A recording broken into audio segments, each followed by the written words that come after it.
در مقام عشق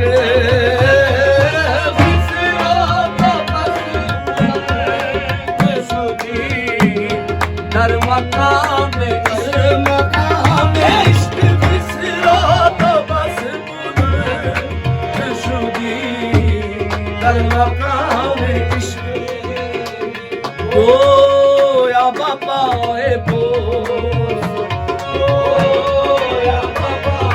بوس سگانش رسیدائی بوس سگانش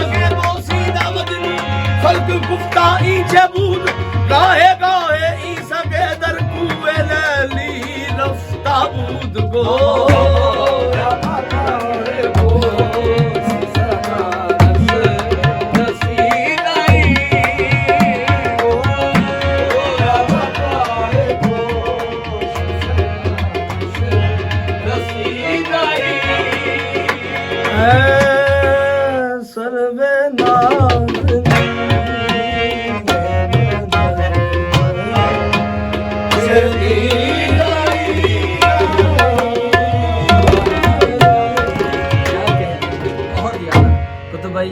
کیا ہی بات ہے، سبحان اللہ. اور آپ نے جس طرح بتایا، جو تعارف کروایا، یقیناً اس پہ مکمل پورا اتر بھی رہے ہیں آپ.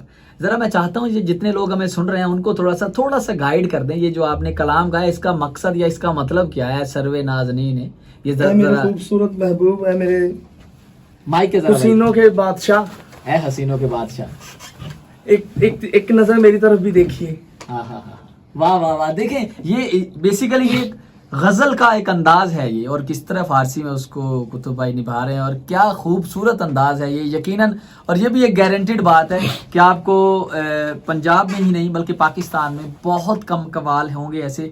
آئی ہوپ کہ سندھ والی سائڈ پہ کچھ گھرانے ایسے بیٹھے ہیں ابھی، وگرنہ آپ کو بہت کم ایسے گھرانے ملیں گے، ایسے قوال ملیں گے جو اس انداز کا کام اور اس انداز کا معیار رکھتے ہوں گے علمی حوالے سے. ایک چھوٹا سا بریک ہے، ملتے ہیں بریک کے بعد، کہیں مت جائیے گا. Stay tune 103.